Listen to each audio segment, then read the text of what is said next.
Once Birth 3 and I'm here in another Smart Review for I Know What You Did Last Summer, the new film directed by Jennifer Kaytin Robinson, and starring Chase Uwe Wonders, Madeline Klein, Jennifer Love Hewitt, and also Freddie Prinze Jr. in the lead roles. Now, it's going to be impossible for me to talk about this movie without talking about some spoilers, so before I get into the spoiler-ridden review, I'm going to give you the score of this film right now. It's a 5.5 out of 10. I really wanted to like this film, but unfortunately, there's some things that didn't really gel with me while watching this movie. And I'll give it an encapsulated review right now. Even though the cast is very charismatic, it's great to see Jennifer Love Hewitt and Freddie Prinze Jr. back in their roles respectively here. And even though it is, having some positives here and there, sadly, this movie is literally just a revamp and rehash of the original film, and the twist is different, but I really hated the twist. So if you don't want to know anything else about this film, stop this review right now.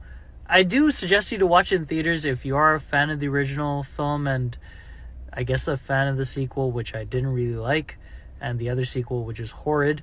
But yeah, if you want to see a slasher flick in the summer, I guess you can watch this in theaters, but I'd say skip it.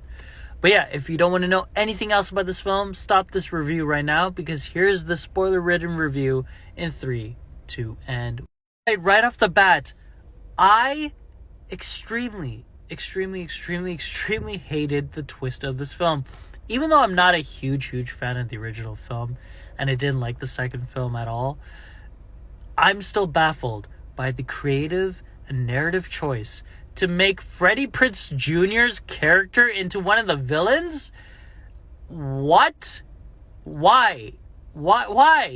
It's like if they had made Dewey in the Scream series into one of the killers by the second or third film. I don't know why they did this. Shock value, yes, there's some shock in it, but it's such a baffling choice, and I feel it's so detrimental towards his character, because his character was so supportive and was there to help Jennifer Love Hewitt's character in the first and second film. And I get it that they were trying to show the effects of trauma and PTSD on not just his character, but also Jennifer Love Hewitt's character. And one of the things that I kind of appreciated about this film is the fact that they show the impact that they had throughout these years because of those events from back in the past in Southport. I loved their conversation in the middle of the film or near the beginning of the film, where they're kind of talking about, how all the events had affected their marriage and all that stuff. And I appreciated that, but I didn't like the turn. I didn't like the fact that he became a killer. Why would he do all those things? I even though they explain it, I just hated it. I really hated it. In my personal opinion, I feel like it is a very bad move to have done this to a character of that kind of nature in a franchise. Again, I Know What You Did Last Summer is not as big of a franchise as, let's say, the Scream franchise, but I still feel like for all the people that love the original film, and maybe the people that do like the second film, it just feels like a slap to the face that this character that seemed to be good all these years turns out to be a bad guy, because he is almost this father figure to the character that is, trying to get revenge in the first place in this film, who's played by Sarah Pidgeon, I think that's her name, who does a really good job here. She does a fantastic job with her performance once she turns into one of the bad people here. She has a promising career, because I think that she did a really good job once her character is revealed to be a bad person. But yeah, I just hated the fact that Freddie Prinze Jr.'s character turns out to be bad. Hate it. Mainly, that's one of the reasons why the score is 5.5 out of 10. This originally was going to be a 6.5 out of 10 for me. But, the one thing that I didn't like about this film is that it's pretty much a rehash and revamp of the original movie.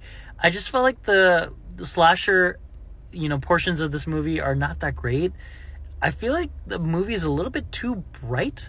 It's, soaked in sun, and not in a good way. The performances here are decent.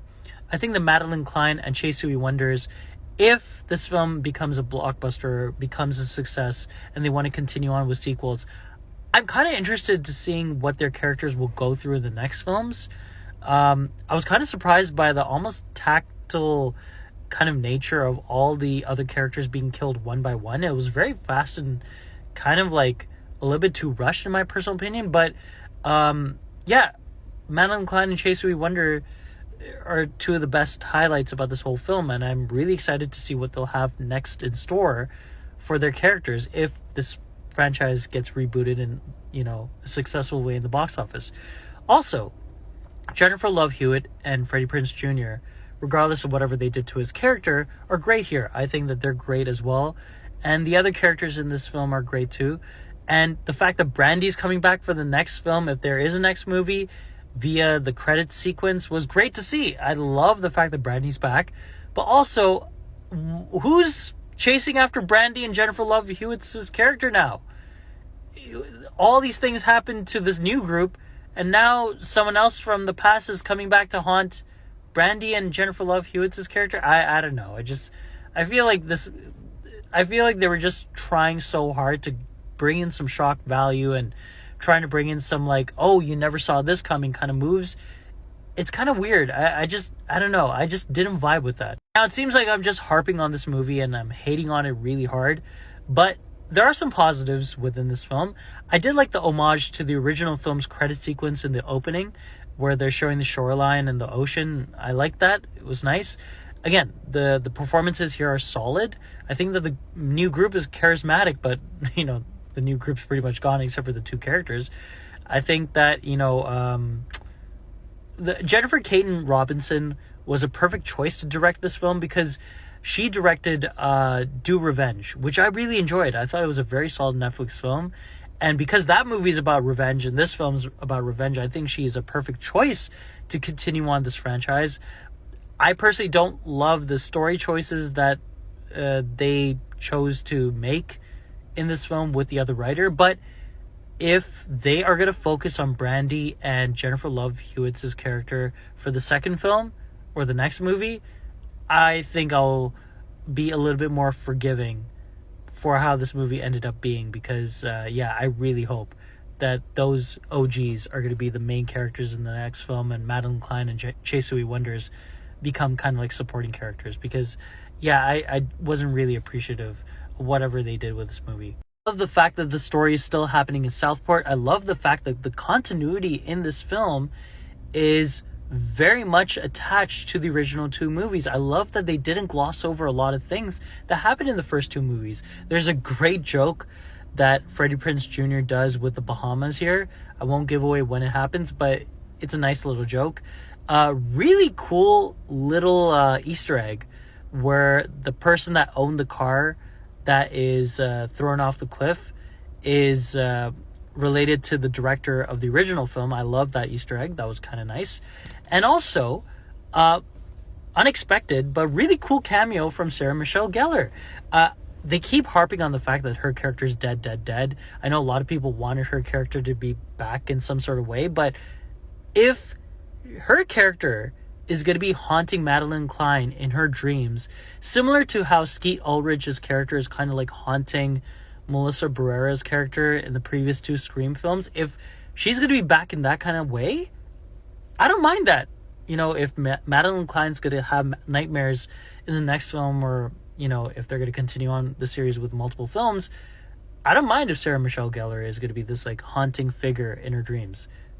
I think that's a cool way to keep her character alive in this franchise. But that's pretty much the positives. Also, I feel like the film didn't really know how to end.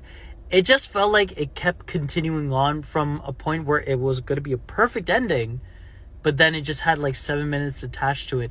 But the end credit scene was cool. Again, I don't think I'm excited at all about rewatching this film ever again. I feel like I'm more excited about the next film, because again, the next film seems like it's going to be a lot more interesting, a lot more entertaining than what we got with this movie. Sadly, again, this could have been way better. I just didn't like what they did with Freddie Prinze Jr.'s character. And also, just, again, I'm more excited for the next film. If Brandy and Jennifer Love Hewitt's characters are going to be the main characters in the next one, then it's going to be great. But 5.5 out of 10. Super disappointing. One of the most disappointing watches so far this year for me.